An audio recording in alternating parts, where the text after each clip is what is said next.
Welcome to the Friday Pastor's Devotional here at Huguenot Road Baptist Church. I'm Bob Lee, and thank you so very much for joining me today. It's Friday, May 16th, 2025, and I'd like to talk for a few moments today about authenticity. And I believe if Jesus were standing right here today, he would say, authenticity matters. It matters a whole lot. And the key verse for us as we focus on this is Matthew 5, verse 16, where Jesus said in the Sermon on the Mount, "Let your light shine before others, that they may see your good deeds and glorify your God, glorify your Father in heaven." That as Christ works in us, that his light shines through us, enabling us to do good deeds, to help others, to be compassionate, and so forth, and that God gets the glory. That through our witness, our work and witness, that God's reputation is enhanced. And what inspired me to share this with on our devotional today is a piece that I read in the most recent issue of Christianity Today. It's the May-June issue. And if you're familiar with Christianity Today, in each issue, there's a section or an article that provides a personal testimony from a follower of Jesus. And the testimony in this issue is from a man named Caleb Campbell. Currently, he's a pastor, but he's reflecting on a time that he was far from God and way far from the church. And so I'll just share a few parts of his story.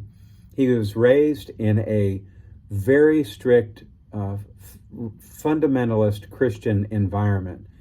The pastor would preach hard against certain movies that you shouldn't see, and music that you shouldn't listen to, and card game, you shouldn't play cards, and all of this stuff. And some of you may be familiar with that. Some of you may have grown up in that kind of strict religious environment yourself. And he said one day he happened to be at the home of his pastor on an occasion, and he said that he looked over, and on the shelf he saw a VHS tape. Now that predates a lot of us, but it's a VCR tape, and if you're not familiar with watching movies that way, just Google it and you'll see that old technology.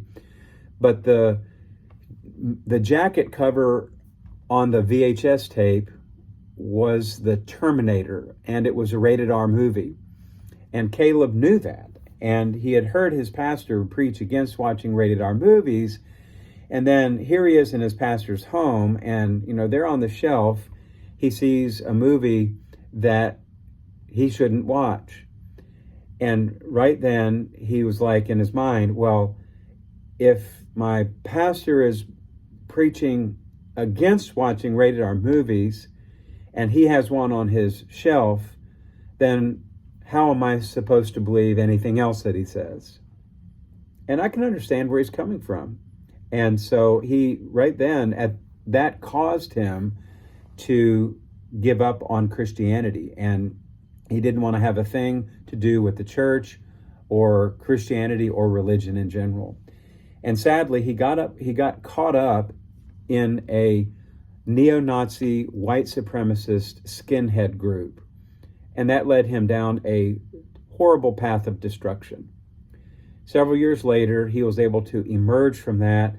And I can't go into all of those details because of time, but he emerged from that, still far from the church, but at least he got out of that horrible environment, that terrible influence. Well, here's how he came back to the church.